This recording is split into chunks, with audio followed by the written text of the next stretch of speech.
जय Shri Radhe Krishna dear friends, मैं आरती तोमर आपका स्वागत करती हूँ आपके यूट्यूब चैनल आरजू पर।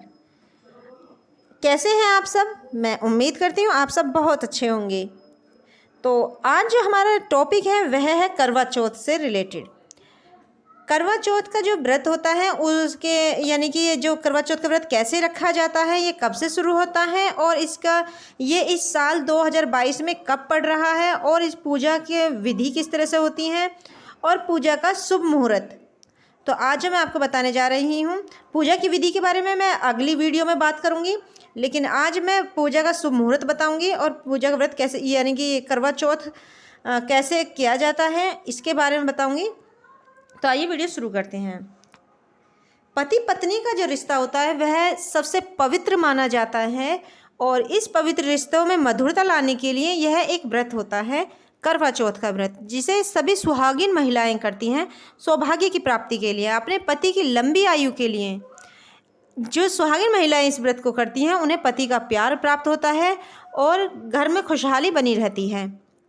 तो यह व्रत किस तरह से रखा जाता है आज मैं उसकी बात बताने जा रही हूँ। ये जो व्रत होता है यह सुबह 4 बजे उठ जाती हैं इसमें महिलाएं और सुबह 4 बजे उठ के नहाती हैं और उसके बाद में उनकी सासू माँ जो होती हैं उनको क्या देती हैं, वो एक सरगी देती हैं। सरगी में क्या होता है, जो उनकी सास पहली करवा चौथ पर जो उनको खाने के लिए देंगी वह सरगी होती है, यानी कि सूर्य उदय से पहले। और अगर किसी को नहीं पता है कि सरगी में होता क्या है, तो सरगी में केवल मीठा खाया जाता है, जैसे कि कोई मिष्ठान में कुछ खा सकते हैं या फिर कोई फल खा सकते हैं मीठा, इस तरह से भी ले सकते हैं और जो भी सांस दे वह खा सकते हैं। फिर यह व्रत सूर्य उदय के साथ शुरू हो जाता है और यह व्रत निर्जला व्रत होता है और इस दिन यानी कि सूर्य उदय से पहले यह व्रत शुरू हो जाता है और चंद्र दर्शन के बाद ही यह व्रत पूरा माना जाता है और व्रत समाप्त हो जाता है। जब चंद्रमा को अर्घ दे देते हैं, उनके चंद्रमा के दर्शन कर लेते हैं और उनको जल देने के बाद में फिर पति के हाथ से फिर वो जल पिया जाता है, तब यह व्रत पूरा माना जाता है। अगर बाई चांस पति अगर ऑफिस में है या किसी कारणवश पति उस टाइम पर आपके साथ में नहीं है, तो ऐसे में क्या करना चाहिए कि ऐसे में पति का फ़ोटो देखकर भी ये इस व्रत को खुद भी जलपान करके खोला जा सकता है। उसके तुरंत बाद ही आपको अपने सास ससुर का आशीर्वाद लेना होता है और बड़े जनों का आशीर्वाद लेने के बाद में ये व्रत पूरा होता है। पूजा की विधि मैं दूसरी वीडियो में बनाऊंगी, जिसमें बताऊंगी कि किस समय यानी कथा करने के बाद में किस तरह से पूजा की जाती है। फिर सासू माँ के लिए बायना निकाला जाता है, ये साड़ी और जो श्रृंगार का सामान होता है वो सासू माँ को दिया जाता है। लेकिन अब मैं इस टाइम इसमें बताऊंगी जिससे वीडियो ज़्यादा बड़ी हो जाएगी, इसीलिए मैं केवल इसमें यह बताना चाहूँगी इस बार जो करवा चौथ का व्रत है वो 13 अक्टूबर को 2022 को दिन गुरुवार को पड़ रहा है। अब पूजा के शुभ समय की बात करें तो कभी भी कोई शुभ कार्य करें तो राहु काल में बिल्कुल ना करें। तो राहु काल जो इस समय जो 13 अक्टूबर को पड़ रहा है वह दोपहर 1:39 से दोपहर 3:06 तक रहेगा। तो इस दौरान पूजा बिल्कुल भी ना करें, ना ही कोई शुभ कार्य करें।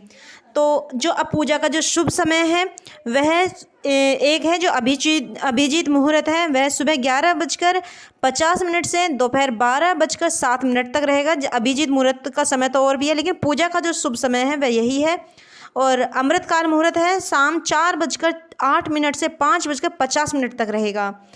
और दूसरा जो मुहूर्त है वह 6:01 से शुरू होकर 7:15 तक रहेगा। तो आप इस मुहूर्त में भी पूजा कर सकते हैं। जो चंद्र दर्शन होंगे वह 8:27 यानी चंद्रमा के जो दर्शन होंगे, चंद्रमा जो निकलेंगे वह 8:27 पर निकलेंगे जब इनके दर्शन होंगे। कुछ लोगों का कहना है कि जब पूर्व दिशा में या जिस भी डायरेक्शन में चंद्रमा निकल रहा है तो उसकी तरफ मुख करके चंद्रमा को अर्घ देना चाहिए, लेकिन वास्तुशास्त्र में कहा गया है कि उत्तर पश्चिम दिशा में मुख करके ही चंद्रमा को अर्घ देना चाहिए। अब ये तो भांति भांति की बातें हैं, कोई कुछ कहता है तो कोई कुछ कहता है, लेकिन आप वही करें जो आपके यहाँ परंपरा चली आ रही है। तो इसके बाद में फिर आपको क्या करना है कि आपको चंद्रदेव को अर्घ देने के बाद में सरसों के तेल का दीपक जलाना चाहिए। उसमें फिर छलनी से चंद्रदेव को देखना चाहिए। फिर उसके बाद में अपने पति का चेहरा देखना चाहिए। पति अवेलेबल नहीं है तो उनके फ़ोटो से भी आप काम चला सकती हैं। और दूसरा, फिर उसके बाद में अपने पति को का चरण स्पर्श करना चाहिए, अपने सासू माँ और अपने ससुर जी के पैर छूने चाहिए।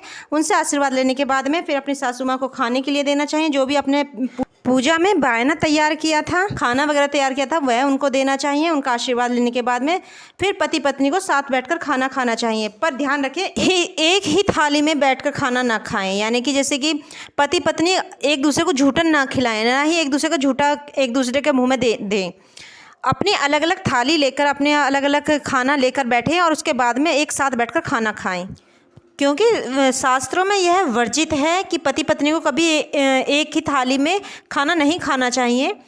मैं आप सबको बस यही कहना चाहूँगी कि हो सके तो कोशिश करें कि पति पत्नी आज के दिन खाना साथ ही बैठकर खाएं।